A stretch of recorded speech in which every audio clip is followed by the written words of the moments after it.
Mr. Birrell, it's a great pleasure to welcome you back to Baku. Thank you for your time. Thank you. It's my real pleasure to be here on the 30th Energy Week. A real pleasure. Thank you. Thank you very much. Let's start from that point. Over 30 years in Azerbaijan, and given this deep history, how would you describe the current evolution, especially now as Azerbaijan expands into new and ambitious energy projects?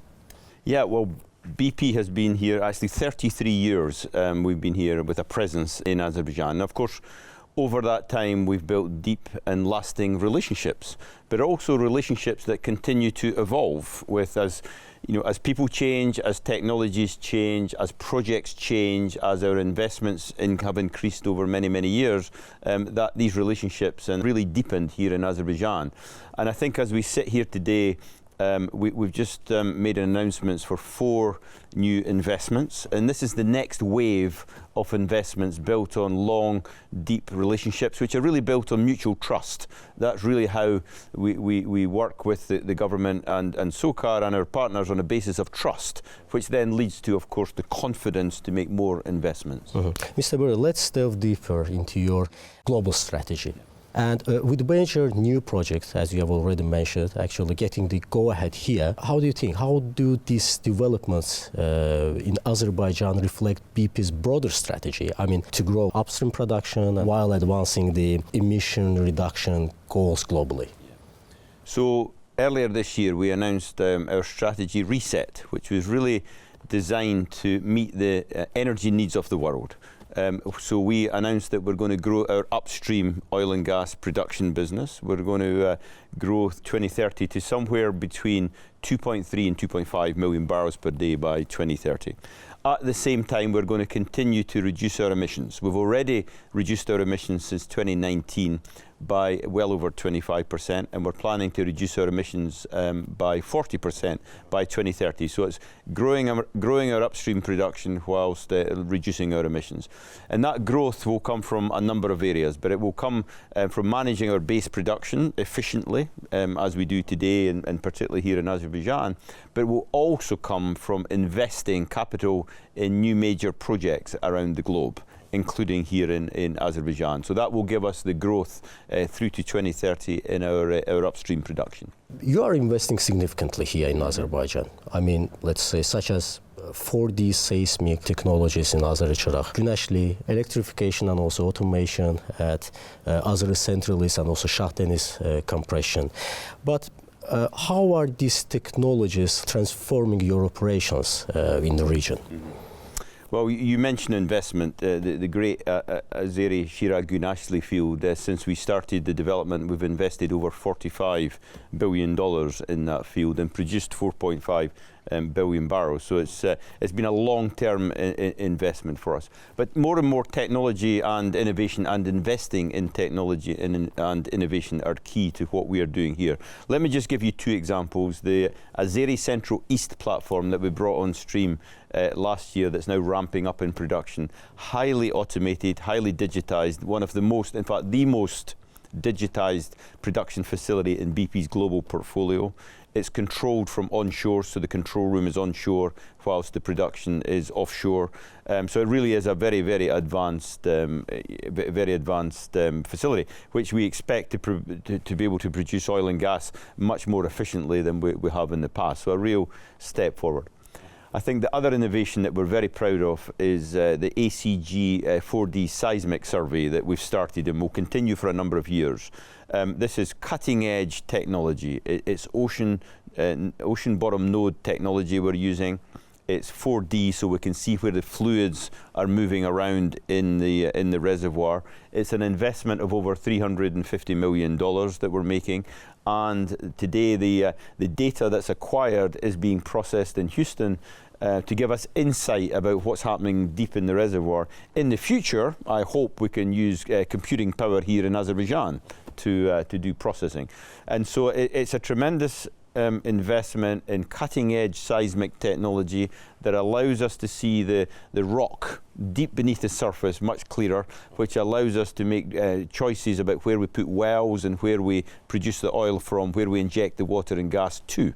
So really a massive step forward in reservoir management. Clearly, the base of, let's say, partnership between Azerbaijan and BP is obviously Azeri-Chirag Güneşli, and which has produced, you have already mentioned, over than 4.5 billion barrels have been produced, yes, today. But what are the next steps? I mean, is there any plan, or how do you plan to extend the field's life? Yeah, we have an ambition to reach the absolute technical limit of recovery in this field many decades from now. And that really requires three phases of activity. Phase number one is the immediate, making sure our current drilling operation is running very efficiently, our current production system is working very efficiently. We're injecting water, we're injecting gas to keep that reservoir pressure high.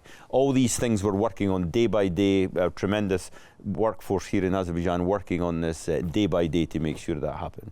There's the second tranche of projects, which are the investments that we need in the medium term over the next, say, 5 to 7 years to keep the production strong, to minimize the decline in the reservoir. And again, Chirag water injection, ACG gas expansion project are examples of investments in the medium term that will flatten decline in the field. And then longer term, there's two technologies that we believe will really work here in ACG to keep production healthy for many decades to come.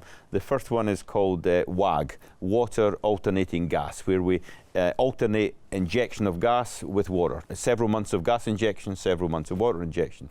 That will improve the recovery in the field.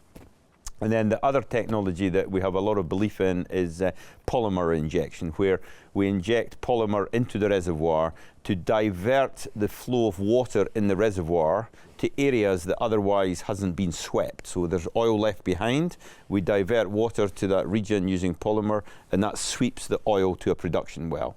Another technology that BP is leading in, we've used in other regions around the world, but we think it will be very applicable here in ACG. So all these three phases of projects, immediate, medium term and long term, will all act to minimize decline and keep this field producing for many decades to come.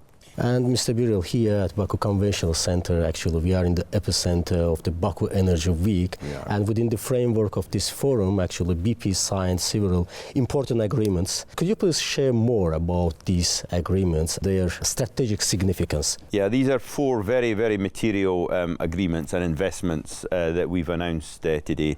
So let me go run through them very quickly, one by one. So Shah Deniz Compression, this is a new platform offshore, a platform that will be built here in Azerbaijan, the yards near Baku. It will be an electrified platform, so the power will be supplied from shore, and we'll have 4 massive compressors on it. And it really is designed to extract the gas reserves that require low pressure production. It allows us to produce reserves that otherwise wouldn't be produced without these compressors. And we believe this will produce roughly 25 million barrels of condensate and about 50 billion cubic meters of gas.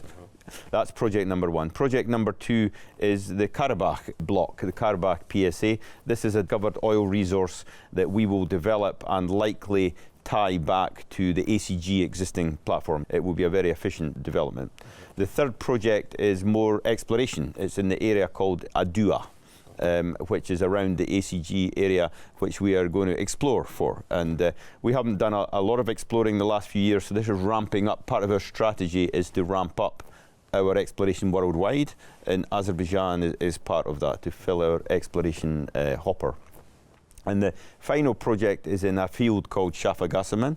A few years ago, we drilled a well and had a gas discovery called Shafagasaman. We think it's much bigger. So we've now been joined as a partner by TPAO, the Turkish oil and gas company, and they're now a partner, and they'll partner with us to drill the next well to appraise further that reservoir and show that hopefully show that it's much bigger. So 4 very material investments that we've announced today, which is really the next phase of investment. We've been investing for 33 years. This is signalling the next phase of investment here in Azerbaijan. So in addition to these 4 projects, there's 2 other projects that I'm very excited by. They have a slightly different nature. We're going to build a solar plant at Birrell. This is 240 megawatt solar plant that's going to be built by Lightsource BP, which is a BP company. And we're going to take the solar electricity, and we're going to, through the Azeri national grid, send that green electricity to Sangashal terminal. And we're going to electrify the terminal there, makes it much lower emissions. And then the fuel gas that we currently burn today will be sold to the markets of the world.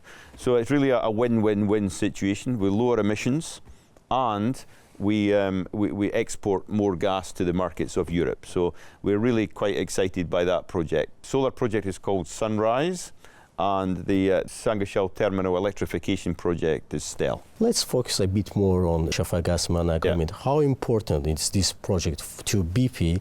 I mean, especially now with Turkish Petroleum joining as a partner. What does it mean for the whole region? First of all, Turkish Petroleum has been a partner of ours in the Caspian for many, many years, and they've been a tremendous partner. So we're very welcoming of them joining the consortium. Natural gas will be required as a fuel in the world for many, many decades to come, and Shafagasiman is gas, and we think the next well will show that it's bigger, and that will allow us to do a project then to tie it back potentially to Shah Deniz, so that it will allow the southern corridor to remain full for longer, exporting to the markets of Turkey and Europe for much longer than we otherwise had planned for them to be.